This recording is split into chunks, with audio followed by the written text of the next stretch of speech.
for programs. Say again? It said recording. Oh, okay. So I apologize. Sorry.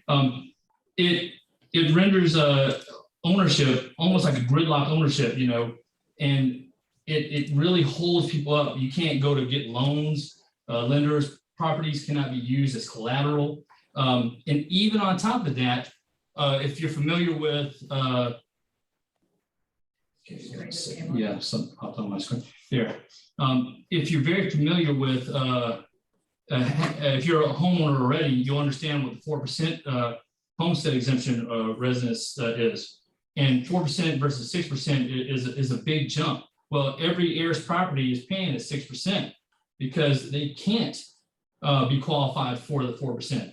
So, we have to work towards that. Now, just say, I didn't know. Yeah, I'm sorry. One of the biggest things that we do with delinquent taxes, we kind of look at this. We do monitor this, and we try to work with groups. If we can get a group that's like that we do have an attack to take the tax sale, yes, we will sell it, but we have the power to help get them in probate. And if they're able to get in probate or guide them towards getting in probate, we try to work towards voiding the sale so that we can allow them to get it taken care of in court. Because once it's there, we can feel comfortable, not going after these taxes. Because after a while, if everything is probated outright, a lot of times these taxes will drop based on what happens here. I'll take a pause and ask, does anybody have any questions right now at the moment? Okay, no questions. I do have a comment here. Sure. I think now something you mentioned about the costs. So even though it's heirs property, meaning several people own the property together because it wasn't probated properly for the person that has died. I did go to a meeting last night, and I understood them to say Mr. Tacklenberger's office does try to work with families if they are on heirs property, and especially if they're senior citizens or they might be disabled. Then the tax office, if they know about it, I mean the auditor's office, they will try to help correct the taxes, to reduce it from 6%. So I just wanted to make sure that there is an opportunity for some people. They should contact the auditor office if they are in a situation on heirs property to make sure that they're getting their, just tax due bill. And another thing is, I really appreciate you, Mr. Trakers, for the work that you're trying to help me with to get the word out, because I really don't want to see people homeless. And there's just not a lot of land for people to go and buy more land and at a cheap price, because land in Charleston is going up so much. So the purpose for all of this is to really make sure that people get their taxes, correct tax, and pay it, and try to help people stay in their homes. So you and I and you too, Miss Worstner, thank you for your help in all of this. But go ahead. Talking towards that, does somebody else want to make a comment? This is Karen Alexander Banks, Okay. and I can't see row I, but looking at what you have highlighted, this is on the tax sale. If somebody pays $2,226.77, they're getting this property or the opportunity to buy this property. That's a good question to ask. And a good thing to note, right now, that is just the total taxes that are delinquent at this point. That does not include any what we call special assessment bills, which are the user fee bill or the stormwater bill. We cannot sell a property for that. If we get to the point of the tax sale, we have to separate from the actual tax bill. So that's your raw delinquent tax amount owed to the county. The big thing about your question is when we actually get to the sale, the day of the sale, we have to actually take the current year bill too, which isn't delinquent, but by law, we have to combine it. So generally, I tell everybody that example you said, 2,226.77. Yeah. It's good to just kind of think maybe double that, add about 150 for the costs that are there, and that's roughly the range at where the starting bid would be. And I say that because sometimes the current year bill might have dropped because they might have applied for 6% and the next year has a 4%, which is, it literally drops the bill by half. So that's where they start. That would be the first bid, and that bid is provided by actually the county, known as the Forfeited Land Commission. They are made up by the treasurer, the auditor, and of course the assessor. I mean, not assessor, correction. The treasurer, the auditor, and the register of deeds.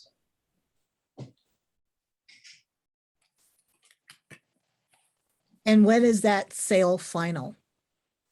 The sale is. I'm gonna assume you're asking when we would probably deliver the deed. Maybe is that where you're what, like when we Yes. change hands? Okay, because the day of the sale, when they bid, whatever the amount is bid, the law requires that it gets paid that day. So whatever the bidder comes in and pays, he's going to bid. He's going to have to pay whatever he bid to us so that we can hold it in almost like an escrow for 1 year. So that 1 year after the sale is a 1 year of redemption that allows the bidders, not bidders, but the actual defaulting tax payers to the opportunity to, I guess, to redeem the property. Imagine that 12 months and divide it in 4.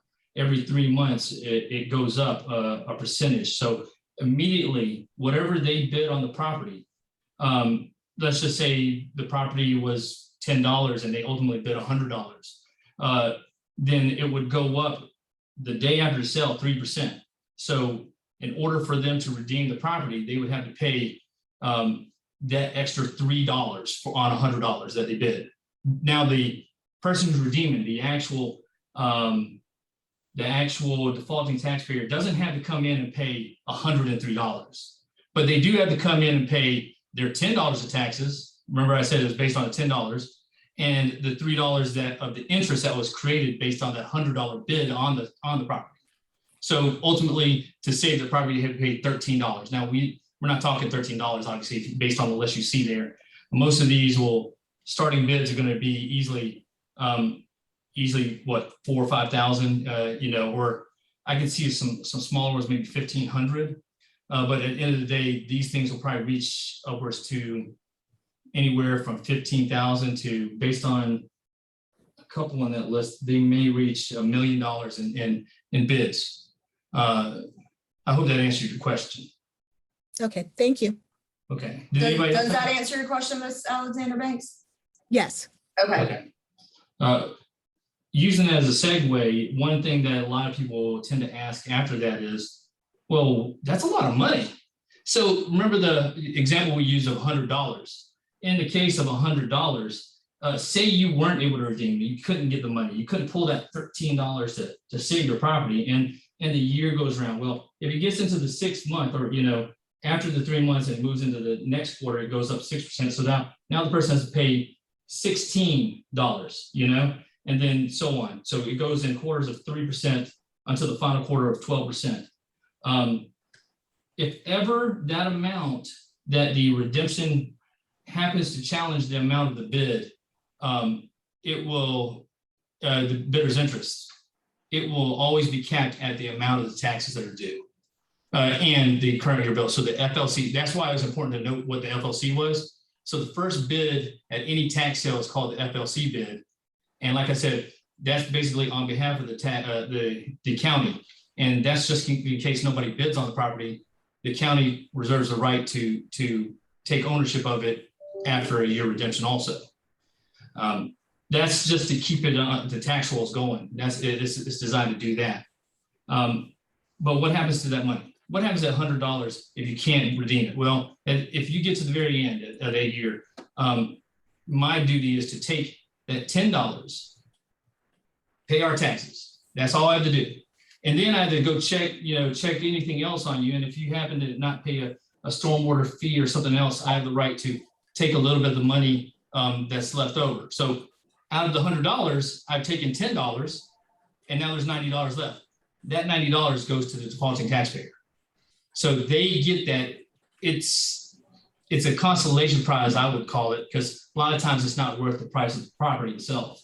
And that's why I always, even though my job obviously is to collect, one of my biggest things is I want to make sure we're not taking too much advantage of people. And we try to offer, I always invite people to come in, sit down with me, talk with me. And that started even with Ms. Johnson when I first met her the first time, and she came to me asking me for a list. And I don't know how many years we've been doing this, but I'll tell you, she's truly amazing what she does. So, but I didn't know if anybody having to wonder how it happens with that money. That's called overage money. So, that's money that a lot of times people don't know about. And if it doesn't go claimed after 5 years after the redemption date, it gets put into the general fund. So we, in a 5-year period, we try to reach out to the owners as much as possible, but that's one of the biggest things to note. Does anybody else have any questions about the tax bill?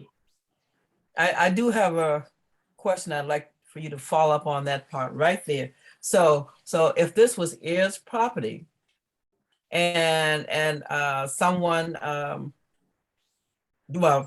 joint people own it, so that overage money that you have, that does not go to those people. Good question. Good note to make. When you have a scenario such as the heirs property, we had to cut it to the owner of record at that time. So the check that we would cut is put in the name of that owner. If there is overage, say it doesn't get redeemed, right? And there's an overage money that's created. We have to cut a check in that owner's name. This is a big deal because a lot of times, if it's an heirs property, that owner's deceased. And if that owner's deceased, who would get it? So a lot of times that's why we work with people that and may I note, some of these on the list may not be heirs, but the ones I did highlight to us, we feel that they have a really high chance of being an heirs property. Unless if there are a couple in there that are highlighted. I wonder if but there are a couple in here that actually say the word heirs of, State of. State of and stuff like that. So you can pretty much guess that those are them, but there's several others, like this one right here, with Brown Coleman, Patricia Brown, Charles. There's so many owners on there. It would be a venture to actually think that would be an heirs property. And I'd be safe to believe that. Now, that's when probate needs to step in, because they're the ones who take that money and say, look, we need to cut it out to everybody.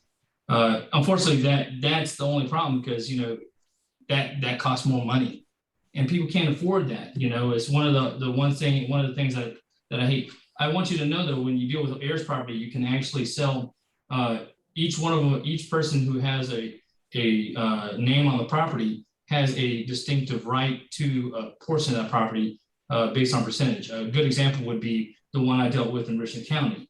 My grandfather passed away, God rest his soul, and he left it to our eldest uncle. And my father had passed away, who was one of 8 children. So technically speaking, I would have fallen underneath him. And since he had passed, he would have had 1/8. So they had to go down to me and my sister, and we each got 1/16 of what would have been rendered by the sale. But they could not do any action until we signed off. We were okay with them selling the property, which was hard because I grew up in that house, and it was a farmhouse. I don't know if anybody's familiar with Columbia, South Carolina, but I'm from Eau Claire, that area. So yeah, it was a sad time, but I had to deal with that. And I had to spend time learning about what we had to do to get away from that.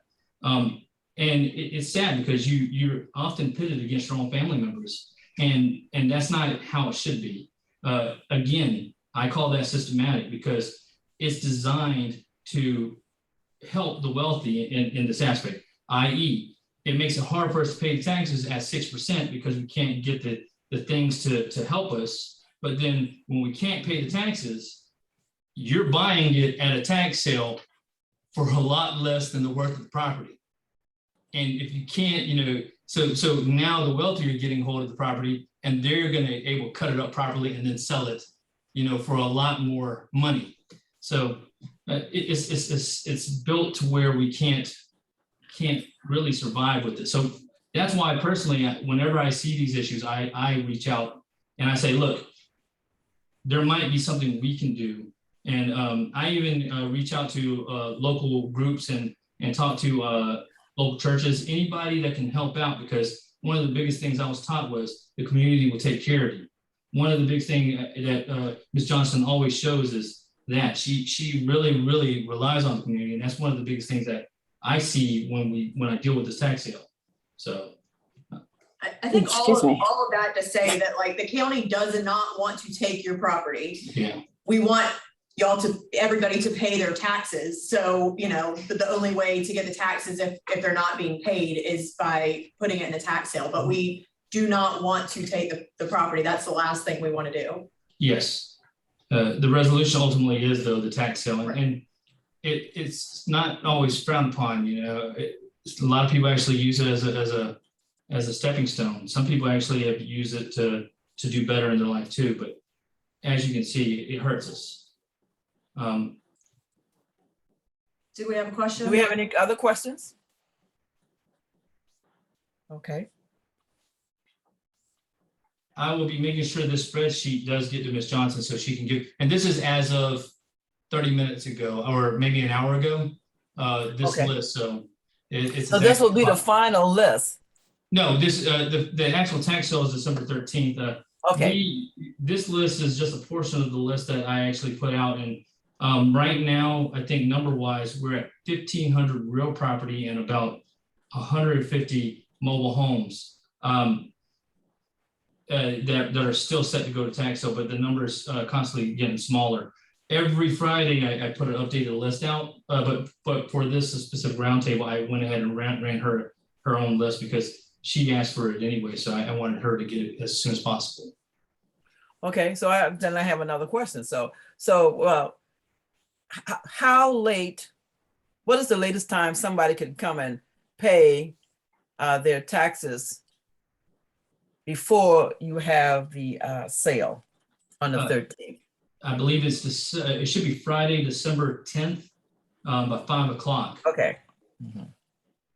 And that's so that we can have the time to process anything that hasn't been paid, because that whole weekend we're at work and we're setting up for the actual sale.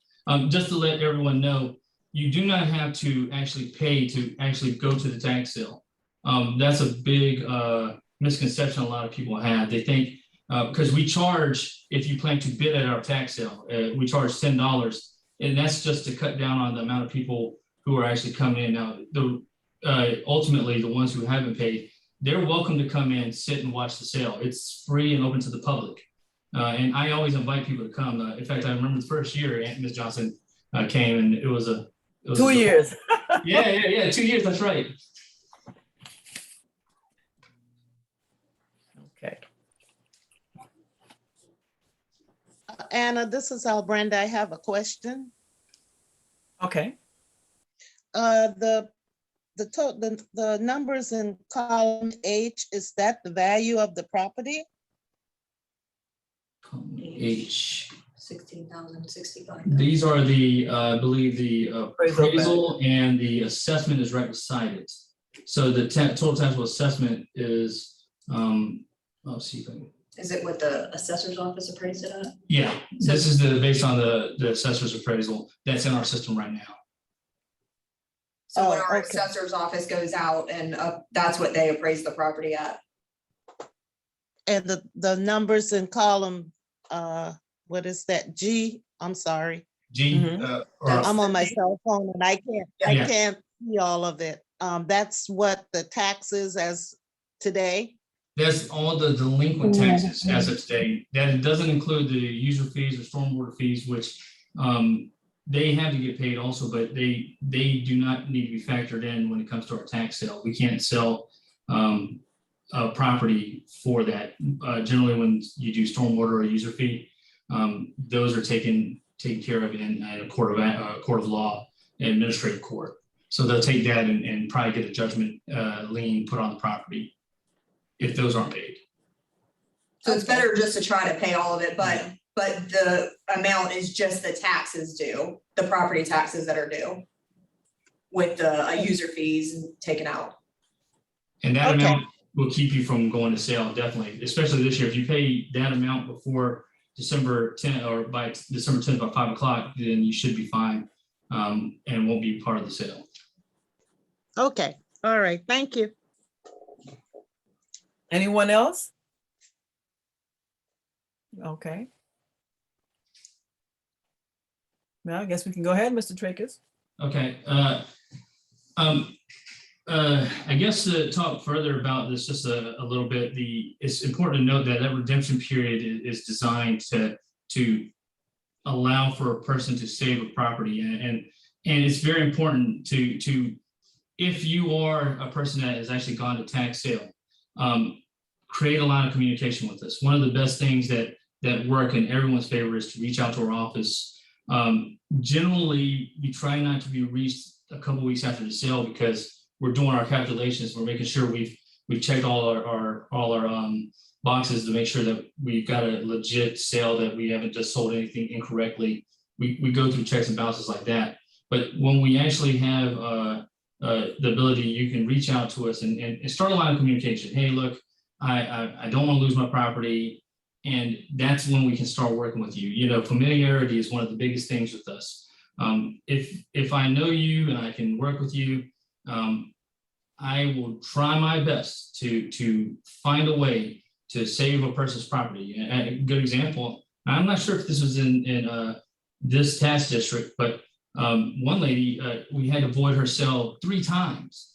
And if we make a mistake, we will find that there is a mistake. And if I can find a mistake, I have no problem voiding the sale. But the big thing is, don't be afraid to talk to us, because a lot of times it gets very scary. And then if you don't, and you wait too long and that redemption ends up, passing, then the only other option you have, because we then take ourselves out of the picture, is we'll deliver the deed. And then the only way it can be fixed is by going through the master in equity and having it either reversed by proving that something was done wrong, or and that means that you have to get an attorney, and that's pretty hard to do. And of course, that's yet another systematic problem that's presented for everybody who does lose a property.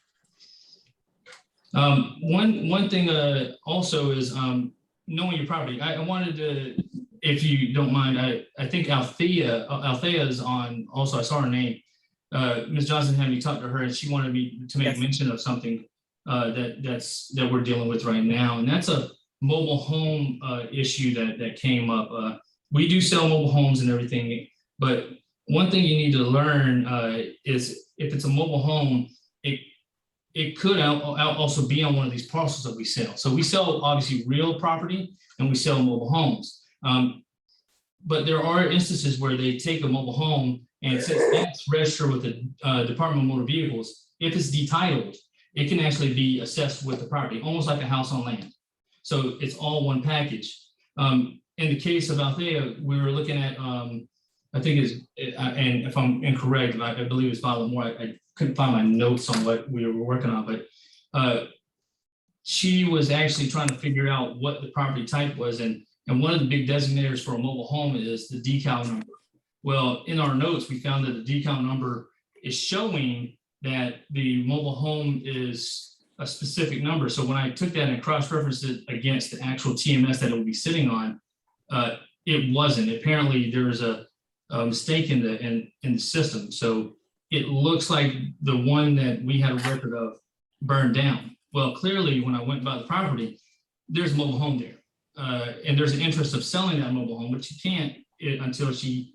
What I'm guessing, and right now I told her my last update with her was that this mobile home has possibly been titled with the property. So it's part of the deed, and then it's going to have to be detitled. I mean, it's going to have to be retitled with the DMV so that it can be sold properly to whoever they wish to sell it to. But I'm going to stay right now because the assessors had to get back to me about some stuff, and I'm trying to look up a specific information that I have on the actual mobile home itself to see maybe if there's some type of problem with the administration of the actual deed as well as the title.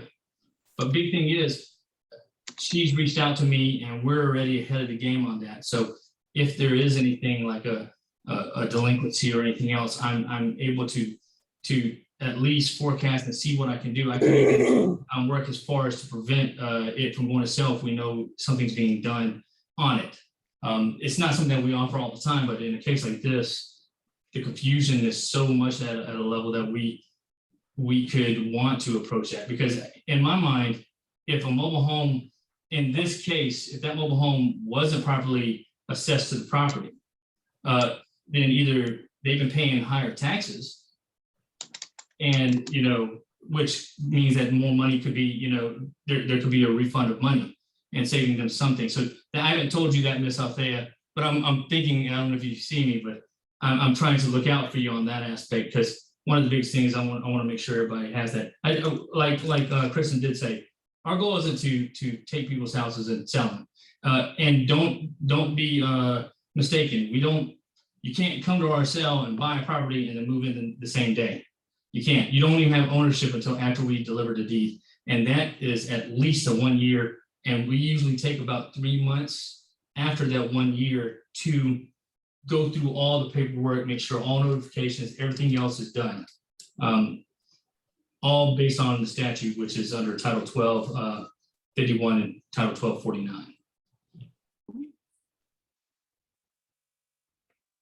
Okay, can I interject something here? I did tell you about two different things. And actually, I'm gonna go ahead and get it for you. Yeah. I just muted her. Go ahead. Okay, so there was another situation we had, Mr. Tracus, that I had told you about. I remember Jamie, right? Owners, I think they were, it's heirs property. And the owner was asking about the amount that was due. I think it was about $1,000. However, after talking with you, then you explained that the taxes would only be around $41. Right. And the rest was going to be for, had built up for their fees. That's correct. There, in that specific case, I think the name of the person was Jamie, I believe, and Yes. that case there was over maybe 10 years of unpaid user fees. Okay. Which we are right now in the process of putting in debt set off, but because of that, it looks, when they call our office or they call like the auditor or treasurer's office, it looks like that $113.85, which is one year's worth of user fee times 10, plus the small amount of taxes that were actually, done, looks like it's an overwhelming $1,000 due. But the big thing was when Ms. Johnson contacted me, I looked this up. There was roughly, and I seem to think it was a little more than 41. I don't have the notes on that one, but it was less than $100. And we had added on our $150 in costs. But when she brought that to my attention, and I saw that it was all user fees that was being projected on the account for the public to see, I went ahead and took our costs off. So I took our costs off and I just let that person know, come on in, make sure they pay the amount that was due. So by the time we actually get to the point of a tax sale, we will have added 2 costs. And that's one for the execution letter that comes out in April, and one that for the certified letter that follows 30 days after. Those 2 costs equal $150. But if I see that it's a small amount, generally if it's less than, what we put on, I try to at least make it easier, because I don't want to make it too hard for someone to pay the taxes. It doesn't make sense when they're just trying to pay $40 and we've tagged on $150. It's important to note that that 150 does go towards what runs our office. The delinquent tax office runs strictly off of that type of money. But we're not going to sit here and try to, take advantage of anybody. Yeah, I think that was taken care of. I hope. I need to follow up on that one. Well, I did tell them they needed to go the next day. And so what I learned from this is the person, when they called me, they thought, number one, that they had to pay the $1,000 the next day for whatever reason. And maybe that was the end of the quarter, where you assess the interest. I don't know. But they weren't really clear on when their last day was to pay for the taxes. And then, of course, they didn't know that they could pay the tax due without the user fees in there. So really, it is important for people to call once they find out, they're in arrears, and especially if they are having difficulties coming up with all of the monies that they need to have. Now, but for somebody to go 10 years not paying the user fee, I can't understand that. Because that should be noted on the bill when they get it every time. I agree on that. And I to don't know have why it's not. a lien put against your property for some small amount like that is ridiculous. So I just want to make that clear, to who all is listening to get the word out to people, to let them know they need to pay the whole bill. But if they can't pay the taxes and the user fees all together, at some point they should go back after they've paid the taxes, go back and clear up the user fee, because it's just going to be added on to the bill. And somebody's going to drop the ball on that one of these days, like this case right here. Right. Just today or the other day, actually yesterday, right now, so we're in the process of the posting of the properties right now for the tax sale. I mentioned we sent a first-class letter called it's a very, very negative connotation name, the execution letter. It's basically saying, hey, you got delinquent taxes. Then we have a certified letter that has to come out more than 30 days after this send out of the execution letter. So we'll send that out. And when that goes out, that's the letter that a lot of people see, and they're a little scared when they see it. I remember I wouldn't even sign that. It would be the one letter that comes out with the green card that the post office would stick a note in there. Well, here's a note to you guys to teach you something. If you just sign that card, we don't have to come and put a sign on the property. If it's properly signed and it's a legible signature, once we get it back, we can take a look at it and say, hey, this person doesn't need to sign, because that is the equivalent of the actual poster we put on there. A lot of people don't know that because they don't want to deal with that. A lot of times that saves you there. But right now, this week, Monday, we actually began posting delinquent properties. And so these signs are going up right now, and they're very scary. You see them and you don't know what to say or what to do about them. And they actually have these totals right here, the delinquent total due right here on there. But the one case I was talking about yesterday, a lady comes in, she's a little frantic, and we talked to her, and we told her, thank you for bringing it to our attention, and we apologize. We are human too. Mistakes do get made, and they don't happen much, especially the closer we get to the sale, we make less and less mistakes, obviously. We start off, so in the very beginning, we had 15,000 letters that we had to get. By this point in the process, we have a little over 1,500 letters. So it's a lot easier to work with 1,500, but even then we have a couple. In this one case, the lady came in, she paid her taxes, and she thought she was good to go, but a simple mistake was made at the cashier level. The way they accepted the taxes, she made a choice to not pay the user fee, which is part of the tax bill until we run a thing that actually separates it into its own bill. So by doing that, the cashier didn't realize you had to run the job, and she just accepted that. She accepted the amount total and left $113.85 remainder.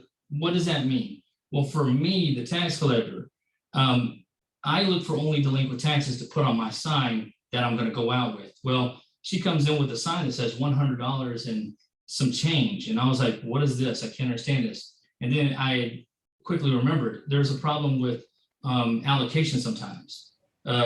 If they don't properly separate these bills in our system, in this specific case, it allocated the money through everything to include the actual user fee bill. That left the money unpaid, and it left $113 that was owed basically in little allocations to each municipality and all the different little things, plus to the thing. So I'm in there fixing the bill up right now so that we at least have a correct user fee bill. And if it was corrected and the cashier had accepted the payment correctly, then it would have showed up as a user fee bill and not taxes owed. So we would never even had to put a sign on there. We apologized to the lady and she was thankful, but I'm just pointing it out because we do make mistakes. We're human and we are willing to work with anything you've got. Just try to work with us, and I think it'll be good. So let's go back a step now. Did you say when you sent the letter though for the execution of the sale, if they just signed that letter, there wouldn't be a sign on the properties? It's the certified letter actually. The execution, the very first letter is just it's saying this is delinquent. It's got all the penalties that have accrued for not paying at the January date and the February date and the March date. But then it's now officially in our hands to do the collection. So we send a notice saying, this is it, it's delinquent. After this date, we'll send a certified. And the certified letter, obviously, when you get a certified letter, it has a signature card on it. And a lot of times they can't deliver the letter until someone actually signs for the card, and it has to be the actual owner of record, the person that's on the back of the card. So they'll sign it.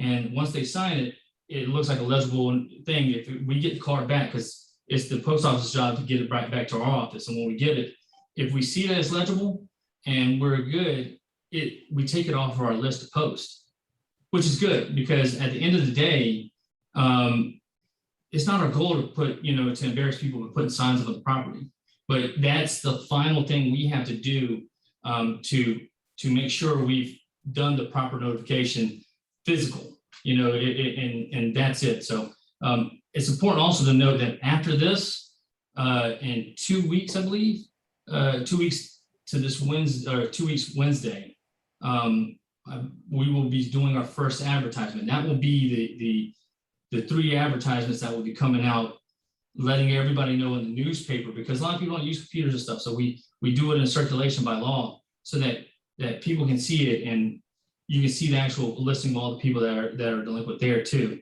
And hopefully for 3 consecutive weeks right before the sale, we send that out. We put that out there.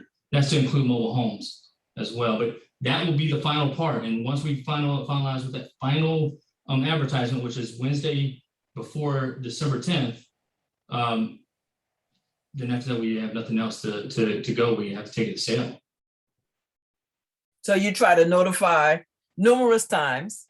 Yes. And then now when you don't get the payment before the sale, so that individual will not be able to bid in the sale on their own property. However, if the sale goes through, they have a year and a day to recover their property with all the interest added, right? Based on whatever time, whatever quarter they redeem the property. Yes, that's correct. Okay. All right. Anybody have any questions or comments? Mrs. Everybody good? Johnson? Yes, I do. Okay, This is Althea Salters. Hey, First of all, I want to, Nothing. hi, how are you doing today? I want to thank you, first of all, for all of the work you've done with the mobile home that we are working on. Secondly, I must state that you are truly an asset to Charleston County. You're one of the best servants in the county I've seen, other than Ms. Johnson. Very, very good. I have 2 questions. First of all, what is a life estate that I'm seeing on your printout that's on the screen today? Good question. And secondly, if an heir were to come in and purchase heir's property on a sheriff's sale, is that legal? I have answers for both, actually. Okay, thank you. That is an age-old way of, I'll hit the heirs property since that's more fresh on our brains right now. When it comes to that, I've seen this happen several times. One way to reconcile ownership of a property is for one of the heirs to come in and just bid at it. Let it. Usually, if you're familiar with heirs property, you have that one family member who's in charge of paying the taxes. You know, maybe the other family members contribute some money and then the taxes get paid by that one family member. Well, a lot of times those family members, and it's not really to be malicious about it, but they'll let the taxes go unpaid just so that they can take the opportunity at bidding at for the property, so that when they get win the bid, it can then be put under their name and it's all under one more person versus spread out a bunch of amongst a bunch of heirs. Sometimes it's just a mean family member that just wants to take advantage of it, but then a lot of times they're just trying to do the best thing, and it's a way of cutting out probate because you're putting it under one of the family members' names. But a lot of times, just like with my family, we had 8, well, if you count the 2 of us, 9 people, because my father's passed. They didn't want to agree. We had one person who had the veto power, and they were like, no, we don't want to do this. We don't want to do this. And finally, after we talked to them, we had like all families do, we had to sit down and talk and say, look, what's the best for the family? And we came to an agreement. And that's why it's hard when it comes to heirs property. But if it gets sold at a tax sale and we properly notified all the heirs, and that's one of the biggest problems that we run to, the delinquent tax office runs into, is we have to notify every heir. So if there's someone that is not paid or that's born in between, and since there's no real true list of there, and there's a couple new children in the list, and we haven't sent a notification to them right before the end of the redemption period, then we run the risk of actually losing that in a court case. So the big thing is we had to be very meticulous of what we do. But yeah, you're right. That to point out, it is legal for you to do that. You can bid at it at tax sale. Some people see it as negative. Other people see it as a positive because it consolidates it all under one person. Generally, they like to have the person who's the owner. The only problem I tell them is it's a risk because you got people going after that property too. And there's a formula out there, and I'm more than willing to talk about the formula later on, or if you ever want to come see me, of what the big businesses do, because at the end of the day, they are not there to buy an owner property. It might be different for a Kiowa property, but most properties, they're there just for the investment. So they know exactly how much they're going to cap their bid out so they can maximize their interest. And at the end of the day, if you know where they're going to cap it, you can go above that just a little bit and beat them out. A lot of times people don't do their research and they go in there thinking they can save their heirs property. And you have a person thinking, oh, well, I'm putting in 10,000 to win. And the formula we talk about has that most bidders will stop at like maybe 15,000. So if you didn't bring 17, your chances of winning are not going to be big and you could end up losing your property. So that's one of the big risks that they have when you do that. That's why we always suggest going through probate, because if you're going to spend the money to do that, do it right. And generally probate will do it and find an equitable solution in most cases. Now, life estates, that's a very important one because we're in discussions with that right now. There's actually a lot of life estates in this section of this delinquent tax sale. They are a hard one to do, I won't lie to you. And it's because when you create a life estate, a tax collector can only sell the interests of the property as long as the life estate person that's owning it is alive. So I'm going to give you an example. If I'll say if you were named a life estate, right? And I, the mean tax collector, come in and I say, hey, look, I'm going to sell your property. I can sell your property, but upon your death, right, the life estate automatically, by law, goes to what they call a remainderment, someone who's being named as the owner of the property. So say you live 10 to 15 years after, and I've sold this property at a tax sale, and I delivered a deed that isn't a true clear title to somebody, if you pass away as the life estate person, it goes to the remainderman at that point. So regardless of me selling in between, that life estate is going to take over at that point. And so it makes it hard for us to sell a property like that. Now, these specific life estates, a lot of them, we already verified that it's just, there is no notification sent to the register of deeds right now that the actual life estate is passed and the remainder is there. But if we were to take these sell, we have to make sure that one, it's getting put in the new name, and that we're also sending notifications to the new remaindermen so that they're made notice. Because a lot of times remaindermen aren't keeping up with, stuff like that. And let's be real, if I was the remainderman, I wouldn't know, hey, I need to take my mom's death certificate over to the register of deeds, because you don't think about that. I'm not thinking about that when my mom passes. I'm thinking about other things. So it oftentimes gets forgotten about, and then the taxes just go unpaid, and then it goes to sale. But I want you to know that we have to make sure it's put in the remainderman's name, or that we verify that there is further notification aside from what you see here. So the names on the list that you saw, the spreadsheet, we had to send a notice to that, but we're not required. We're not held to just sending a notice to that too. There's due process. We want to reach out to everybody, and if we find that there is a remainderman out there, we'll send a notification to them too. But we try to make sure that all the paperwork is big. It's very interesting you picked up on life estates. That's one of the biggest things that's talked about at the last couple tax collector conventions. So yeah, we're approaching that very, very carefully. Hope that answers your questions.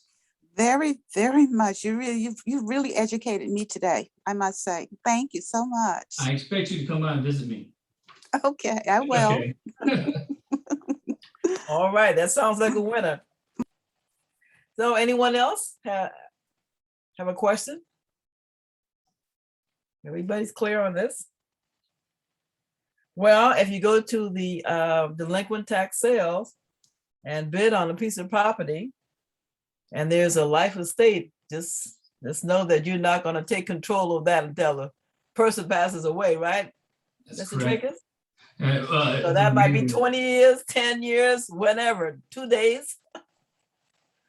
Yes, before you can really take control. I didn't know that. Okay. About the business license. Do you want Mr. Tracus to talk briefly about the business license change? Right, yes, he can do that because I do have another meeting that I need to go to if this, All right. if people don't have Is it questions. this Thursday? It's the 7th, December 7th. So this December 7th, from my understanding, we'll be going through our third reading for the new business license ordinance that we'll be enacting. And just to let people know, it's not going to be a major change on our part, because if you didn't know, Charleston County was the first to do business license in the state. We were really the go-getters, and a lot of people come to us about a lot of these things. But recently a law was passed, Act 176, that required that South Carolina business license go through a standardization for the whole state, so that everybody was kind of collecting uniformly based on the description codes and everything else. So in order for us to do that, we had to go through several steps that the law talked about. And one of them is to adopt an updated ordinance. And I believe that's what this third reading is about. It won't change much about the interactions with your municipalities now. What we are hearing is that it will allow one person who might have to go to Folly Beach or to Mount Pleasant or these other places that do business license, that even though they fall under Charleston County, but they are not part of the unincorporated portion, it allows them to go to one site and pull out business licenses for everyone. And that's throughout the whole state. So if you are outside of Charleston County, you're Berkeley County or any of the low country, you can pull it from one specific site and make payments and keep up with all your records there. And it will be our office's duty and all the other municipalities' duties to go to this one repository so that we can take better care of all these taxpayers and all these business owners. But other than that, that's really the biggest changes that you would expect. We're doing some reclassification of codes, but that's really few and far between. If you have any questions about it, if you have a business license and you do want to look deeper into that, feel free to contact us. You can contact me, even though I represent delinquent tax. Our parent office, Revenue Collections, actually handles that, and I definitely can get you to the right person. And I'm also a licensed business license official, so I can answer the majority of the questions. But I won't lie to you, if it's ain't delinquent, I don't know if I'm going after it. So feel free to call me anytime, though. Well, yeah, you have your hands full with all these partials right here for delinquent taxes.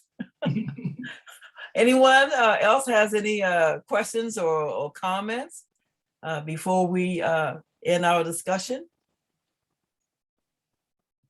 Wow, all minds and hearts are cleared. Okay, well, you did an excellent job. Bravo. Okay. Thank you, ma'am. Thank you so much for coming and sharing the information about the delinquent taxes. I'm so sad you said 1,400 pieces so far is on this list. Yeah, well, on your list specifically, there's 400 parcels And that are all still total, delinquent. Say again? 400, Yes, all ma'am. total is 1,400 though. Yeah, now Yeah. there are some mobile homes I think that are on this list, but I'm going to give you that when you get the bigger Okay. list. That should be it. But I don't anticipate it being more than 30 or 40 maybe mobile homes of that. So.